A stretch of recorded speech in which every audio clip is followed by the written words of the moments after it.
So hello friends, hostel warden model answer के part 2 में आप सभी का फिर से हार्दिक स्वागत है। इसके पहले अगर आपने पार्ट 1 नहीं देखा है तो आपको डिस्क्रिप्शन बॉक्स में लिंक मिल जाएगी, वहां से जा करके पहले आप हिंदी, इंग्लिश और कंप्यूटर ये तीनों सब्जेक्ट के मॉडल आंसर को देख लीजिए, फिर पार्ट 2 में आइए। तो चलिए दोस्तों, पार्ट 2 को शुरू करते हैं, जिसमें maths, general studies, current affairs, child psychology, इन सभी का कंप्लीट एनालिसिस करते हुए मॉडल आंसर में आपको बताऊंगा। जैसा कि मैंने बोला, वीडियो को ज्यादा लंबा नहीं खींचना है हमको, आप भी बेसब्र होंगे, इसलिए आंसर बताते हुए मैं निकलता जाऊंगा। और हां, मैं जिस सेट से आंसर बता रहा हूं वो है सेट डी। आप अपने सेट से प्रश्नों का मिलान कर सकते हैं। तो चलिए दोस्तों, शुरू करते हैं। तो देखिए, सबसे पहले बात करते हैं मैथ्स का। तो यहां पर देखिए, सबसे पहले तो मैं आपको बता दूं कि मैथ्स का अगर आपको सॉल्यूशन चाहिए तो मैं पूरा का पूरा सॉल्यूशन जो है वो अपने टेलीग्राम चैनल पर डाल दूंगा दोस्तों, ताकि आपको भविष्य में दावा आपत्ति के लिए भी वो काम आए। तो इसके लिए आपको क्या करना पड़ेगा मैं आपको लास्ट में बता दूंगा। तो देखिए, यहां पर हम देखते हैं कि 41 नंबर का प्रश्न बोलता है कि 5 अंकों की सबसे छोटी संख्या जिसे 3, 4, 5, 6 से विभाजित करने से प्रत्येक स्थिति में शेषफल 2 प्राप्त होता है, तो वो क्या है? इसका ऑप्शन से ही बनाया जा सकता है दोस्तों। कैसे, मैं आपको बाद में बता दूंगा। तो इसका आंसर होगा ऑप्शन सी दोस्तों, 10,022। उसके बाद 42 नंबर का प्रश्न बोलता है कि नीचे कथन ए, एस और कारण आर दिए हुए हैं। कथन बोलता है कि किसी भी आयाम के लिए घन और अघनाभ का आयतन समान होता है। घन का क्षेत्रफल ए क्यूब होता है यदि उसकी एक भुजा ए है। तो दोस्तों इसका आंसर होगा डी, जिसमें ए एस गलत है पर आर सत्य है। इसके बाद देखते हैं दोस्तों कि 43वां नंबर का प्रश्न बोलता है कि एक चुनाव में एक प्रत्याशी को 65% मत प्राप्त हुए एवं वह 3,645 मतों से जीता, तब कुल कितना मतदान हुआ यदि वहां वो दो प्रत्याशी थे? तो दोस्तों इसका आंसर होगा डी फॉर डॉग, मतलब 12,150। जी हां दोस्तों। फिर बात करते हैं क्वेश्चन नंबर 44 की। यदि उत्तरोत्तर छूटे 25%, 10% और 800% है, तब तुल्य एकल छूट की दर क्या होगी? तो दोस्तों इसका आंसर होगा ए फॉर आशीष, अर्थात 37.9%। याद रखिएगा इस प्रश्न का आंसर। फिर सही जोड़ी बनाना था दोस्तों, जिसमें आप देख सकते हैं कि ए में 250 मिलीलीटर और 2 लीटर का अनुपात निकालना था। वही यदि 4x + 3y का अनुपात 6x + 5y है, तो इस इक्वल टू अगर 11/7 है, तब x अनुपात y क्या होगा? फिर तीसरे नंबर का क्वेश्चन था कि 2/3 = 4/6 = 6/9 क्या होगा? यदि x/2 = y/3 है एवं 5x + 7y = 11 है, तब y/x क्या होगा? ये सभी चीजें हमको निकालनी थी दोस्तों। तो याद रखें, मैं आपको सीधा आंसर बताता हूं, सॉल्यूशन मैं आपको अपने टेलीग्राम चैनल पर प्रोवाइड कर दूंगा। 45वें नंबर का आंसर होगा दोस्तों अगेन ए फॉर आशीष, अर्थात ए होगा। अब बात करते हैं दोस्तों 46वें नंबर के क्वेश्चन की, जिसमें आपको दिख रहा होगा कि सही जोड़ी बनानी थी हमको। और यहां पर आप देख रहे होंगे कि इसमें basically ax + b by + c वाला जो क्वेश्चन है, याद रखें दोस्तों, इसका मैं सीधा आपको आंसर बता देता हूं क्वेश्चन पढ़ने के बजाय।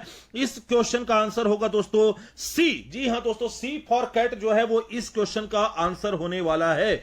अब बात करते हैं 47वें नंबर के क्वेश्चन की, जिसमें बोल रहा है कि एक समद्विबाहु त्रिभुज का जो आधार है वो 24 सेंटीमीटर और क्षेत्रफल 192 सेंटीमीटर है, तो इसका परिमाप क्या होगा? तो दोस्तों इसका आंसर आने वाला है आपके लिए 64 सेंटीमीटर। अब 48वां, एक कोण अपने पूरा कोण के दुगुने से 30 डिग्री कम है, तो छोटा कोण क्या होगा? याद रखेगा दोस्तों, बहुत सारे लोगों ने 70 डिग्री आंसर लिया दोस्तों, लेकिन 70 डिग्री गलत है। इसका आंसर होगा दोस्तों 110 डिग्री, ए फॉर आशीष ए। अब बात करते हैं कि एक व्यक्ति ने एक वस्तु उसके मूल्य के 3/4 में खरीदी एवं उसे उसके मूल्य के 20% अधिक में बेचा, तो व्यक्ति का लाभ प्रतिशत क्या है? तो दोस्तों इस क्वेश्चन का आंसर होगा बी फॉर बॉल, मतलब 60%। अब बात कर लेते हैं क्वेश्चन नंबर 50 की, जिसमें बोला गया कि जब एक तिर्यक रेखा दो रेखाओं को काटती है तो दोनों रेखा समांतर होगी यदि, फिर यहां पर ये दिए हुए थे दोस्तों, तो याद रखेगा इसका आंसर होने वाला है बी फॉर बॉल, जिसमें ए और सी ये दोनों चीजें सही होने वाली है। अब बात कर लेते हैं कि यदि किसी कोण और उसके पूरा कोण के आधे का योग 75% है, तो कोण क्या होगा? तो दोस्तों कई लोगों ने इसका आंसर 50% लिया, लेकिन दोस्तों याद रखेगा इसका आंसर होने वाला है 60 डिग्री। माफ कीजिएगा, 50% ही 50 डिग्री, तो इसका आंसर होने वाला दोस्तों option C for cat, 60 degree. अब बात कर ले तो दोस्तों क्वेश्चन नंबर 52 की, जिसमें पूछा गया है कि निम्न में से कौन सा ठोस है? तो याद रखेगा दोस्तों, घन, बेलन, खोखला बेलन, ये तीनों ठोस की श्रेणी में आते, तो इसका आंसर होने वाला है केवल ए, बी, सी। अब बात करते हैं कि एक रेलगाड़ी जिसकी लंबाई 180 मीटर है और बिजली के खंभे को 6 सेकंड में पार करती, तब एक पुल जिसकी लंबाई 240 मीटर है को पार करने में कितना समय लगेगा? तो दोस्तों इसका आंसर होने वाला बी फॉर बॉल, मतलब 14 सेकंड। अब बात करते हैं कि एक समानांतर चतुर्भुज की 2 आसन भुजाओं की लंबाई 8 सेंटीमीटर और 9 सेंटीमीटर है, तीन भुजाओं के सिरों को जोड़ने वाली विकर्ण की लंबाई यदि 13 सेंटीमीटर है तो इसका क्षेत्रफल क्या होने वाला है? तो दोस्तों याद रखेगा, अकॉर्डिंग टू मी, और मैं इसका सॉल्यूशन भी आपको टेलीग्राम चैनल पर दे दूंगा, याद रखेगा ये जो क्वेश्चन है ये डेफिनेटली विलोपित होने वाला है दोस्तों। जी हां दोस्तों, क्योंकि इसका आंसर वो आ रहा है जो कि ऑप्शन में है ही नहीं। कैसे, ये मैं आपको सॉल्व करके अपने टेलीग्राम चैनल पर बता दूंगा दोस्तों। अब बात करते हैं 55 नंबर के क्वेश्चन की। एक व्यापारी ने एक घड़ी 540 रुपए में खरीदी एवं उस पर ऐसा मूल्यांकित किया कि 15% छूट देने के बाद भी उसे 19% का लाभ होता है। तो दोस्तों इसका आंसर होने वाला है ऑप्शन डी, 756 रुपए। अब बात करते हैं 56वें नंबर की क्वेश्चन की, जिसमें बोला गया कि तीन संख्याओं में से पहली संख्या दूसरी की 2 गुनी, तीसरी की 3 गुनी और है, यदि उनका औसत 88 है तो प्रथम एवं तृतीय संख्या का अंतर क्या होगा? दोस्तों बहुत आसान सवाल था ये, इसका आंसर होने वाला है ऑप्शन ए, 84 अगेन 96। जी हां दोस्तों, अब बात करते हैं क्वेश्चन नंबर 57 की, जिसे पूछा गया था कि एक रेखा का समीकरण जो बिंदु ए ब्रैकेट में 2 3 से होकर गुजरती है और एक्स अक्ष के साथ 45 डिग्री का कोण बनाती है, यदि यह रेखा सरल रेखा x + y + 1 = 0 से P बिंदु पर मिलती तो दूरी AP है। याद रखेगा दोस्तों, इसे कुछ लोग बोल रहे थे कि विलोपित होगा, लेकिन मुझे लगता है कि इसका आंसर होगा ऑप्शन नंबर सी, 4√2। इसका भी जो सॉल्यूशन है वो मैं आपको टेलीग्राम चैनल पर दे दूंगा दोस्तों। 58वां नंबर का क्वेश्चन दोस्तों कि वह सबसे बड़ी संख्या जिसमें 37, 56 एवं 93 को विभाजित करने पर शेष फल क्रमशः 1, 2, 3 आता है, वो संख्या कौन सी है? तो याद रखेगा दोस्तों, इसमें चूंकि बड़ी से बड़ी संख्या पूछी गई है, आप ऑप्शन से ही बना सकते थे। आंसर होगा ऑप्शन सी, 18। अब बात कर लेते हैं 59वां की, कि अभिकथन दिया हुआ था कि 25% को दशमलव बदलने के लिए 25 को 100 से विभाजित करते हैं। कारण दिया हुआ था कि प्रतिशत को दशमलव बदलने के लिए हम दशमलव बिंदु को एक स्थान बाएं ले जाते हैं। दोस्तों इसका आंसर होने वाला है ए और आर दोनों सत्य है, परंतु आर ए की सही व्याख्या नहीं है। क्यों, आपको पता चल जाएगा। बात करते हैं 60वें क्वेश्चन की, जिसे बोला गया था फिर से भी कथन की बहुत अधिक जनसंख्या वाले छोटे देश विकसित होते हैं, जनसंख्या विस्फोट संसाधनों की कमी की ओर ले जाता है, यह कारण था। इसका आंसर होने वाला दोस्तों ए तो सत्य है परंतु आर असत्य है। अब बात करते हैं 61वें नंबर की क्वेश्चन की, जिसमें फिर से कथन दिया गया था कि चतुर्भुज की क्रमागत भुजाओं का एक उभयनिष्ठ बिंदु होता है। कारण बताया गया था कि चतुर्भुज की विपरीत भुजाओं के 2 उभयनिष्ठ बिंदु होते हैं।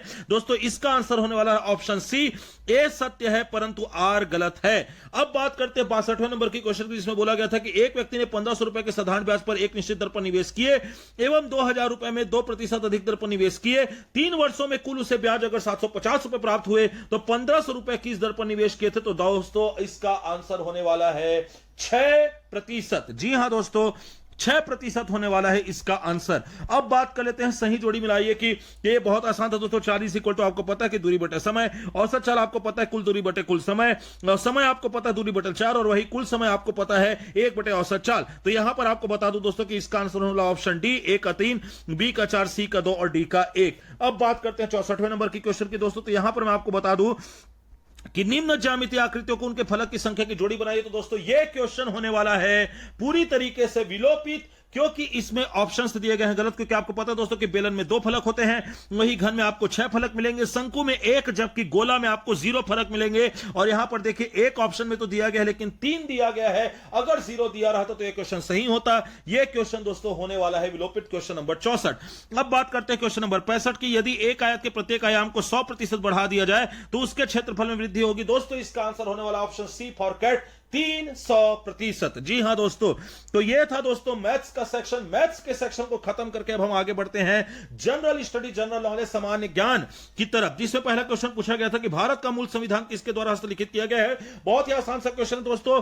ऑप्शन सी, फॉर कैट, इसका आंसर होगा प्रेम बिहारी नारायण रायजादा। उसके बाद फिर 67वां क्वेश्चन पूछा गया था कि जिसमें आपको जोड़ी बना था कि सरकारी आयोग कब बना। तो दोस्तों मैं बता दूं आपको, सरकारी आयोग का आंसर होगा ऑप्शन 3, 1983। 11वां वित्त आयोग दोस्तों आपके लिए बना था ऑप्शन पहले नंबर का मतलब 1998। द्वितीय प्रशासनिक सुधार आयोग में आपको बता दूं दोस्तों ये होगा आपका चौथा, मतलब 2005। और फिर डी मतलब कि मतदाताओं का जाली पंजीकरण के लिए फोटो पहचान पत्र लाया गया दोस्तों, इसलिए 67वें का जो आंसर होने वाला वो होने वाला बी फॉर बॉल। अब बात करते हैं भारत की राष्ट्रीय सब्जी कौन सी है। तो मैं आपको बता दूं दोस्तों, बहुत सारे लोगों ने आलू लगा दिया, जिनका मैंने क्वेश्चन पेपर लिया उन्होंने भी आलू लगाया था, लेकिन दोस्तों इसका आंसर होने वाला है ऑप्शन ए, कद्दू। जी हां दोस्तों, पंपकिन इसका आंसर होने वाला है। अब बात करते हैं 69वें नंबर के क्वेश्चन की, जिसमें आपको लेखक दिए हुए थे और उनकी पुस्तकें दी हुई थी। तो दोस्तों सबको पता, दादा भाई नौरोजी की पुस्तक है poverty and British rule in India. वहीं जवाहरलाल नेहरू की बहुचर्चित पुस्तक है discovery of India. Maulana Azad की पुस्तक है दोस्तों इंडिया विंस फ्रीडम, और रमेश चंद्र दत्त की पुस्तक है इकोनॉमी हिस्ट्री ऑफ इंडिया। इसलिए दोस्तों 69वें का आंसर हो जाएगा ऑप्शन डी फॉर डॉग। जी हां दोस्तों, 70वां क्वेश्चन, कालानुक्रमिक क्रमिक रूप से व्यवस्थित करना था इन सभी घटनाओं को, जिसमें आपको पता कि सबसे पहले 1919 में जलियांवाला बाग हत्याकांड होता है, 1920 में असहयोग आंदोलन फिर होता है, उसके बाद 1930 में सविनय अवज्ञा आंदोलन होता है, फिर 1942 में भारत छोड़ो आंदोलन होता है। तो इसका आंसर होने वाला दोस्तों सी फॉर कैट, ADBC। अब बात कर लेते हैं 71वें नंबर के क्वेश्चन, जिसमें बोला गया था कि निम्न में से किस वर्ष में महारानी विक्टोरिया भारत की साम्राज्ञी की उपाधि धारण की थी। दोस्तों इसका आंसर होने वाला है option number B for ball, 1858। वही गोदावरी नदी निकलती दोस्तों नासिक से, महानदी निकलती सिहावा से, कृष्णा नदी निकलती महाबलेश्वर से, और यमुना निकलती यमुनोत्री से। तो 72वें का आंसर होने वाला है ऑप्शन ए। अब बात करते हैं शिव समुद्रम जल विद्युत परियोजना किस राज्य में, तो दोस्तों इसका आंसर होने वाला है option D for dog, Karnataka. अब बात करते हैं 74 नंबर के क्वेश्चन, जिसमें बोला गया था कि अबुझमाड़ की पहाड़ियां कहां स्थित है। दोस्तों बता दूं मैं, अबुझमाड़ की पहाड़ियां दंडकारण्य के दक्षिण पश्चिम में स्थित है दोस्तों, ना कि उत्तर पूर्व में। बहुत सारे लोगों ने इसका आंसर उत्तर पूर्व लिया है। अब बात करते हैं जो जोड़ी मिला रही थी, यहां पर आप देख सकते हैं बैंकिंग क्षेत्र वाला, तो इसका मैं सीधा आपको आंसर बता दूं दोस्तों, इसका आंसर होने वाला ए फॉर आशीष, जिसमें पहले का सी होगा, दूसरे का ए, तीसरे का डी और चौथे का होने वाला है बी। अब बात करते हैं 76 नंबर क्वेश्चन की, जिसमें बोला गया था कि भारतीय मुद्रा बाजार के संगठित क्षेत्रों में सम्मिलित है। तो मैं आपको बता दूं ये तीनों इस क्षेत्र में सम्मिलित है, इसलिए इसका आंसर होने वाला ऑप्शन डी फॉर डॉग, 1, 2, 3। 77वें नंबर का क्वेश्चन था दोस्तों कि सीमेंट उद्योग की समस्याएं क्या है। तो मैं आपको बता दूं दोस्तों, ये तीनों समस्याएं सीमेंट उद्योग की, चाहे कोयले की निम्न गुणवत्ता हो, उच्च प्रशुल्क भार हो, या क्षमता का निम्न प्रयोग हो, तो इसका भी आंसर होने वाला है ऑप्शन डी फॉर डॉग, उपरोक्त सभी। अब प्रकाश संश्लेषण का मुख्य स्थल क्या है दोस्तों, तो बहुत सारे लोगों ने पत्ता इसका आंसर लगाया दोस्तों, लेकिन इसका आंसर है chloroplast, option C for cat. 79 number का क्वेश्चन बोलता है कि राष्ट्रीय माध्यमिक शिक्षा अभियान RMSA से संबंधित तथ्य है। तो दोस्तों इसका आंसर होने वाला है ऑप्शन डी फॉर डॉग, 1, 2, 4। अब बात करते हैं कि संपूर्ण सूर्य नमस्कार आसन में कितने चरण होते हैं। इसलिए दोस्तों हम बोला जाता है कि हमें अपनी संस्कृति का ज्ञान होना चाहिए। दोस्तों चरण होते हैं कुल मिलाकर के सूर्य नमस्कार में 12, तो इसका भी आंसर होने वाला है डी, 12। अब चलते हैं दोस्तों समसामयिकी, घटनाक्रम, खेलकूद और देश विदेश से संबंधित प्रश्नों की तरफ, जिसमें 81वें नंबर का क्वेश्चन बोला गया था सेट डी में कि हाल ही में किस देश के बच्चों ने मलेरिया वैक्सीन, किस देश ने बच्चों के लिए मलेरिया वैक्सीन को मंजूरी दी है। तो दोस्तों ऑप्शन सी फॉर कैट, घाना। वहीं किस भारतीय राज्य ने कोविड-19 के राहत हुए बच्चों की सहायता के लिए मुख्यमंत्री कोविड-19 बाल सेवा योजना शुरू की। ऑप्शन ए फॉर आशीष, उत्तर प्रदेश। किस भारतीय राज्य को पहला हर घर जल राज्य घोषित किया गया, जिसने यह सुनिश्चित किया कि प्रत्येक ग्रामीण घर में नल का कनेक्शन हो। इसका आंसर दोस्तों option D for dog, Haryana. अब बात करते हैं 84वें नंबर के क्वेश्चन की, जिसमें आपको जोड़ी मिला रहा था दोस्तों। मैं आपको बता दूं 2023 पुरुष 3 टेनिस ग्रैंड स्लैम विजेता है नोवाक जोकोविच। 2023 महिला 100 मीटर स्प्रिंट चैंपियन है दोस्तों, मैं आपको बता देता हूं यहां पर 100 कैरी रिचर्डसन। वहीं 2023 FIFA world cup player of the year है दोस्तों लियोनेल मेसी। 2023 फार्मूला 1 विश्व चैंपियन इस बार बने दोस्तों मैक्स वर्स्टपेन। तो इसका आंसर होने वाला 84 का डी फॉर डॉग। फिर 85 नंबर का क्वेश्चन बोलता है, कथन दिया हुआ है दोस्तों कि जो संयुक्त राष्ट्र ने 2023 को अंतर्राष्ट्रीय बाजरा वर्ष घोषित किया है। कारण दिया गया कि बाजरा अपने उच्च पोषण मूल्य, जलवायु परिवर्तन के प्रति लचीला होता है, इसलिए। तो दोस्तों मैं आपको बता दूं 85वां का आंसर है ऑप्शन ए फॉर आशीष। फिर इसके बाद दोस्तों राज्य की सामान्य जानकारी अर्थात छत्तीसगढ़ से संबंधित प्रश्न थे, जिसमें सबसे पहला प्रश्न पूछा गया था कि किस शासक ने मड़वा महल शिलालेख निर्मित किया। तो कई लोग रामचंद्र आंसर बता दोस्तों, लेकिन यह सरासर गलत है। Option B for ball Gopal Dev इसका आंसर होने वाला है। उसके बाद निम्न में से कौन उग्रवादी विचारधारा से संबंधित नहीं थे। तो दोस्तों इसका आंसर होने वाला है barrister C.A. Thakkar, option A. अब बात करते हैं संघ की, तो छत्तीसगढ़ सुधी संघ दोस्तों मैं आपको बता दूं कि छत्तीसगढ़ सुधी संघ को पंडित शिवदास पांडे ने शुरू किया था। छत्तीसगढ़ शोषण विरोधी मंच को हमारे ठाकुर प्यारेलाल सिंह ने, छत्तीसगढ़ महासभा को खूबचंद बघेल ने, वही पृथक छत्तीसगढ़ पार्टी को पवन दीवान ने। तो 88वां का आंसर होने वाला डी फॉर डॉग। अब बात करते हैं 89 नंबर प्रश्न की, तो दोस्तों यहां पर सोमवंशी शासक शिवगुप्त परम महेश्वर की उपाधि धारण करता था। कारण सोमवंशी शासक शिवगुप्त शैव मतावलंबी था। तो दोस्तों इसका आंसर होने वाला ए फॉर आशीष। अगेन ए और आर दोनों सही है, आर ए की सही व्याख्या करता है। फिर छत्तीसगढ़ के प्रथम शहीद वीरनारायण सिंह को कब फांसी पर लटकाया गया था। तो दोस्तों इसका आंसर होने वाला है 10 दिसंबर 1857, बी फॉर बॉल, ऑप्शन। और अब हम दोस्तों चलते हैं लास्ट स्टेज की ओर, लास्ट टॉपिक की ओर, लास्ट 10 प्रश्नों की ओर, जो कि था बाल मनोविज्ञान से संबंधित। तो यहां पर आप देख सकते हैं 91 नंबर का क्वेश्चन था, निम्नांकित में से किसने बालकों में संज्ञानात्मक विकास के विभिन्न चरणों को समझाया? तो इसका आंसर होने वाला है सी फॉर कैट, जीन पियाजे। फिर 92 नंबर का क्वेश्चन, एरिक एरिक्सन के मनोसामाजिक विकास के निम्नांकित चरणों को उनके संगत द्वंद्व के साथ सुमेलित कीजिए। तो इसका आंसर है दोस्तों ए फॉर आशीष। मैं आपको सीधा इसका आंसर बता देता हूं। फिर 93 नंबर का क्वेश्चन किया गया था कि जानकारी का साझाकरण गोपनीयता, निष्ठा एवं विशेषीकृत संवाद के रूप में विभाजित किया जाता है। कथन बोला गया कि गोपनीयता परामर्शदाता का महत्वपूर्ण पहलू नैतिक कर्तव्य है।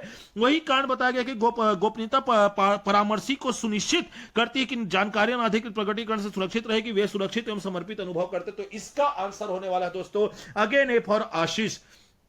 94 नंबर का क्वेश्चन था दोस्तों कि रचनात्मक चिंतन के प्रारंभिक चरणों में कौन चरण अनिवार्य रूप में सम्मिलित रहते हैं? तो दोस्तों मैं आपको बता दूं, इसका answer D for dog, B C D होने वाला है, क्योंकि प्रिपरेशन, इंक्यूबेशन और वेरिफिकेशन इसमें शामिल होते हैं दोस्तों, जबकि ओरिएंटेशन इसमें शामिल नहीं होता है।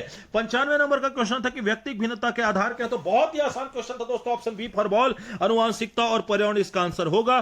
फ्रायड के अनुसार मनोयौनिक विकास के किस चरण में प्रति मनोग्रंथि और मातृ मनोग्रंथि विशेषीकृत होती? तो दोस्तों बहुत सिंपल आंसर, लैंगिक अवस्था, ऑप्शन सी इसका आंसर होने वाला है।